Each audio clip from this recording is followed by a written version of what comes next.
और अब रुक करते हैं प्रगति मार्ग का, जहां ऐसी खबरें हैं जो कि देश की तरक्की, प्रगति और लोगों की काबिलियत दिखाती है। आज इसी में बात देश के बात रतन टाटा की होगी। रतन टाटा ने न सिर्फ टाटा ग्रुप को कामयाबी की ऊंचाई पर पहुंचाया, बल्कि उन्होंने देश को भी सबसे आगे रखा। उनकी सादगी और भरोसा उम्र भर पहचान रहे। आज उनकी मेहनत का ही ये नतीजा है कि टाटा ग्रुप की घर घर में एक अलग ही पहचान है। ऐसा भरोसा बनाने में बरसों लगते हैं और काफी कुछ त्याग करना पड़ता है, लेकिन जिसके पीछे रतन टाटा हो, उन्हें कोई फिक्र नहीं करनी पड़ती।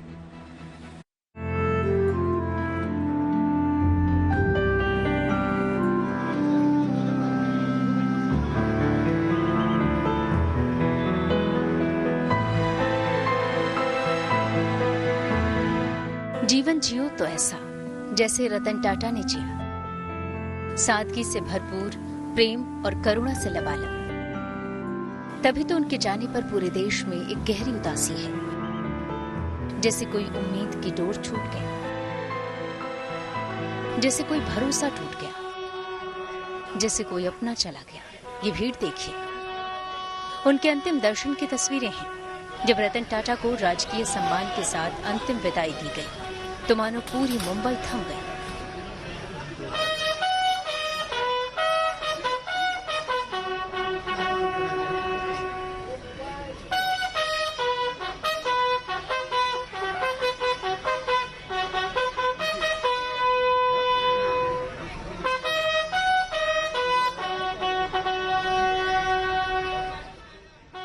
जब वो अंतिम यात्रा पर निकले, सबका दिल भारी हो गया, आंखें नम दिखी। हो भी क्यों ना, वो खास होकर भी आम इंसानों की तरह सोच पाते थे।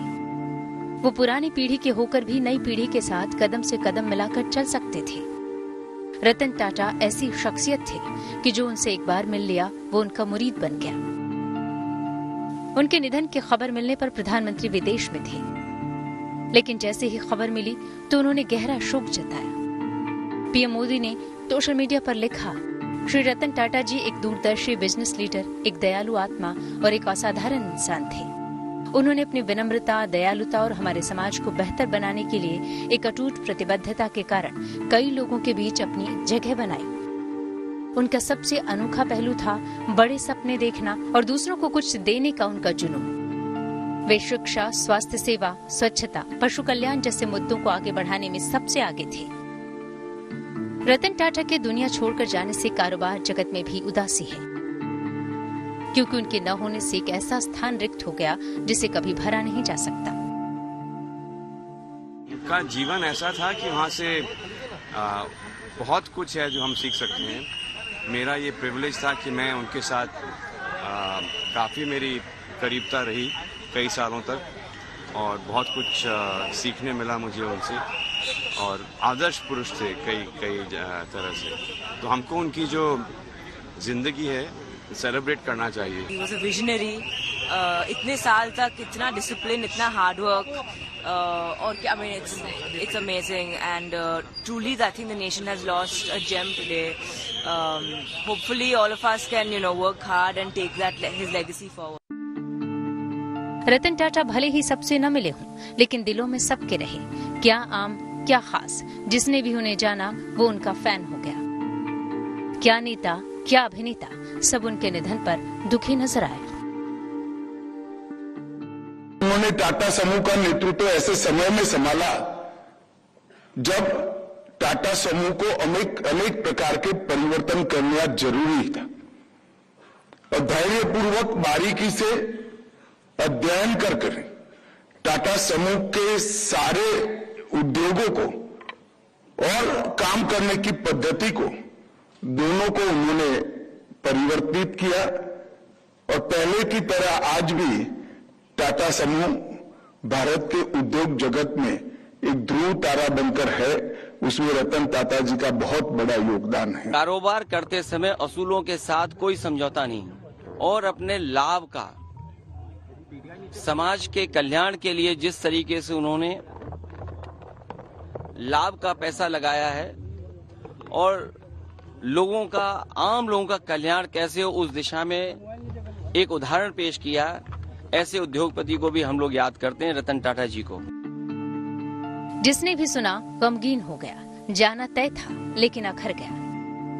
रतन जी ने जो कंट्रीब्यूशन दिया है, उनकी कंपनी टाटा, उनसे पहले से और उनके लीडरशिप में जो कंट्रीब्यूशन दिया है देश के लिए, वो अमूल्य है। इट्स प्राइसलेस एंड बहुत ही रेयर किस्म के इंसान, और हम सब उनको बेहद मिस करेंगे। उन्हें अंतिम विदाई देने पहुंचे आरबीआई गवर्नर शक्तिकांत दास ने कहा कि सादा जीवन उच्च विचार कहावत को रतन टाटा ने चरितार्थ किया।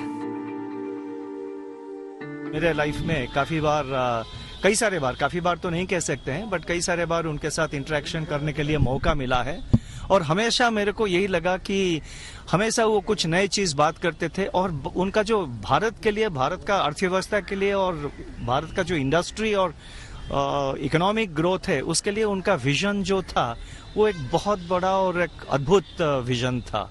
और उनके लाइफ में भी उन्होंने काफी कंट्रीब्यूशन किया है हमारे इंडिया के इंडस्ट्री और इकोनॉमी के ग्रोथ के लिए। सचमुच 86 साल के रतन टाटा एक असाधारण व्यक्ति थे, जो हमेशा अपने देश और यहाँ के लोगों के लिए सोचते थे। उनके अनगिनत किस्से हैं जो बताते हैं कि कैसे वो साधारण से असाधारण बनते चले गए, कैसे आम लोगों की मुश्किलें उन्हें उनके लिए कुछ करने की प्रेरणा देता था। तभी तो घर की रसोई में नमक से लेकर आसमान तक चलता है टाटा का राज। रतन टाटा को 1991 में 54 साल की उम्र में टाटा ग्रुप की कमान मिली थी। रतन टाटा की अगुवाई में ही टाटा ग्रुप ने देश की सबसे सस्ती कार नैनो लॉन्च की थी। तो हाल ही में कर्ज में फंसी एयर इंडिया को 18,000 करोड़ में खरीदकर रतन टाटा ने देश की विरासत को संभाला। देश ही नहीं, दुनिया भर में बिजनेस में अपना लोहा मनवाने वाले रतन टाटा जितने कामयाब कारोबारी थे, निजी जिंदगी में वे उतने ही सादगी पसंद इंसान थे। तभी तो सबके दिलों में आज भी जिंदा हैं और हमेशा एक मिसाल बनकर जिंदा रहेंगे। Bureau report, good news today.